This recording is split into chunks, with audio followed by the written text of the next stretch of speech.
আসসালামু আলাইকুম ওয়া রাহমাতুল্লাহি ওয়া বারাকাতুহু। হযরত ওমর রাদিয়াল্লাহু আনহু এর স্ত্রী তার উপর চিৎকার করা, চেঁচামেচি করা। এ বিষয়ে গুরুত্বপূর্ণ একটি ঘটনা। নিজের আবেগকে নিয়ন্ত্রণে রাখা, আত্মসংযম বজায় রাখা এবং রাগ বা সাময়িক কঠোরতার অবস্থা থেকে হঠাৎ করেই চরম কোমলতা ও ধৈর্যশীলতায় ফিরে আসা, এটি ছিল হযরতে ওমর ফারুক রাদিয়াল্লাহু আনহু এর ব্যক্তিত্বের একটি অন্যতম প্রধান বৈশিষ্ট্য। মদিনার এক বাসিন্দা তার স্ত্রীর মুখের ভাষা ও উগ্র মেজাজের বিষয়ে অভিযোগ করার জন্য হযরত ওমর ফারুক রাদিয়াল্লাহু তাআলা আনহু এর কাছে যাওয়ার সিদ্ধান্ত নিলেন। তিনি এক শান্ত সন্ধ্যায় হযরত ওমর ফারুক রাদিয়াল্লাহু তাআলা আনহু এর বাড়ির দরজায় গিয়ে পৌঁছালেন। তিনি তখনও দরজায় কড়া নাড়েননি। ঠিক তখনই বাড়ির ভেতর থেকে হযরত ওমর ফারুক রাদিয়াল্লাহু আনহু এর স্ত্রীর রাগান্বিত কণ্ঠস্বর শুনতে পেলেন। তিনি বেশ কড়া ভাষায় কথা বলছিলেন, যা বাইরে থেকে পরিষ্কার শোনা যাচ্ছিল। কিন্তু আশ্চর্যের বিষয় ছিল যে হযরত ওমর ফারুক রাদিয়াল্লাহু আনহু উল্টো একটি কথাও বলছিলেন না। দেওয়ালের ওপাশে দাঁড়িয়ে থাকা সেই ব্যক্তি এই দৃশ্য দেখে ফিরে যাওয়ার সিদ্ধান্ত নিলেন।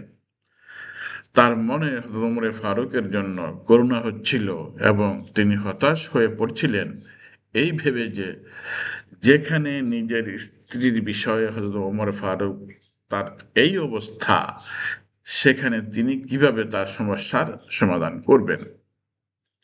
পরদিন সেই ব্যক্তি নিজেকে আর ধরে রাখতে পারলেন না এবং হযরত ওমর ফারুক রাদিয়াল্লাহু আনহু এর কাছে তার এই অসামান্য ধৈর্য এবং তার স্ত্রীর এমন আচরণ নীরবে সহ্য করার কারণ জিজ্ঞেস করেই ফেললেন।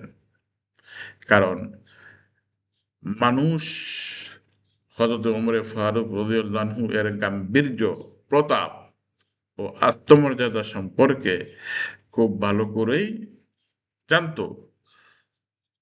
হযরত ওমর ফারুক রাদিয়াল্লাহু তাআলা আনহু সেই ব্যক্তিকে উত্তর দিলেন। কি উত্তরটা ছিল? আমরা একসাথে যে দীর্ঘ বছরগুলো পার করেছি, সেই দিনগুলোর খাতিরেই আমি তার এই আচরণ সহ্য করছি। হযরতে ওমরের আরেকটি ঘটনা যা ঘটেছিল হযরতে আব্বাস রাদিয়াল্লাহু তাআলা আনহু এর সঙ্গে। হযরতে আব্বাস রাদিয়াল্লাহু তাআলা আনহু এর বাড়ির পানি নিষ্কাশনের নল নালার ঘটনা। আবেগের এই দুটি বিপরীত রূপকে কঠোরতা ও কোমলতা, যে দুটি রূপ একসাথে মিলিয়ে নেওয়ার এই ক্ষমতা হযরত ওমর ফারুক রাদিয়াল্লাহু আনহু এর জীবনে স্থায়ী নিয়ম ছিল। আর এটি কেবল নারীদের সাথেই নয়, পুরুষদের ক্ষেত্রেও ছিল। একবার তিনি আল্লাহর রাসূল সাল্লাল্লাহু আলাইহি ওয়াসাল্লামের চাচা হযরত আব্বাস রাদিয়াল্লাহু আনহু এর বাড়ির পাশ দিয়ে যাচ্ছিলেন।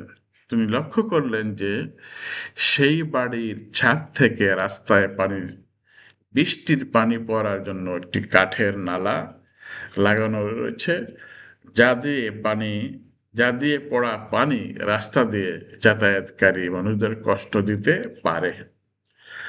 হযরত ওমর ফারুক রাদিয়াল্লাহু তাআলা আনহু ছিলেন অত্যন্ত দীর্ঘাকায়, দীর্ঘকায় একজন মানুষ।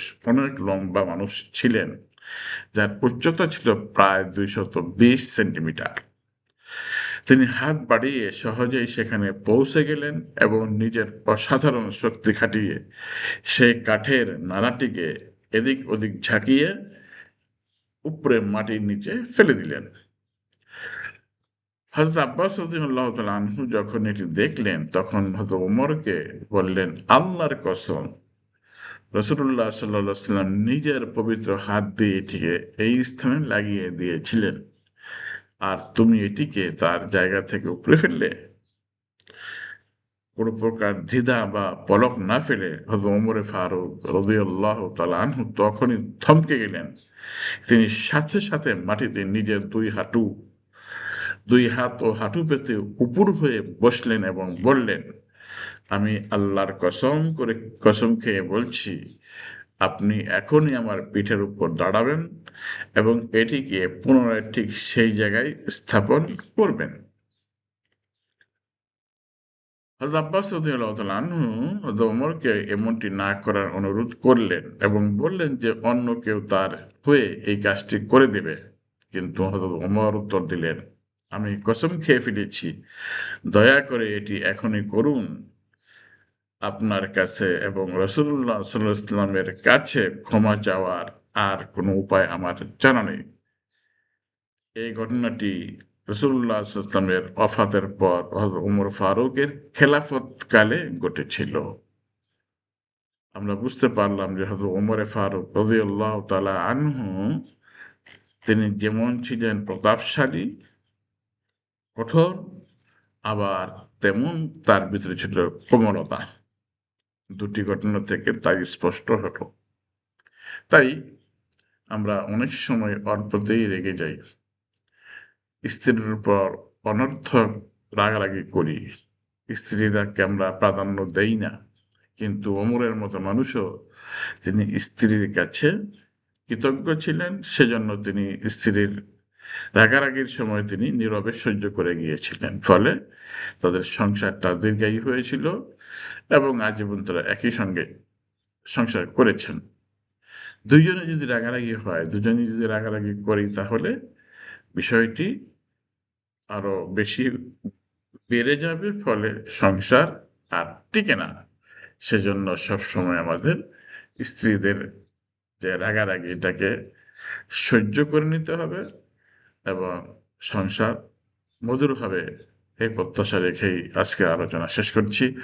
আসসালামু আলাইকুম ওয়া রাহমাতুল্লাহি ওয়া বারাকাতুহু।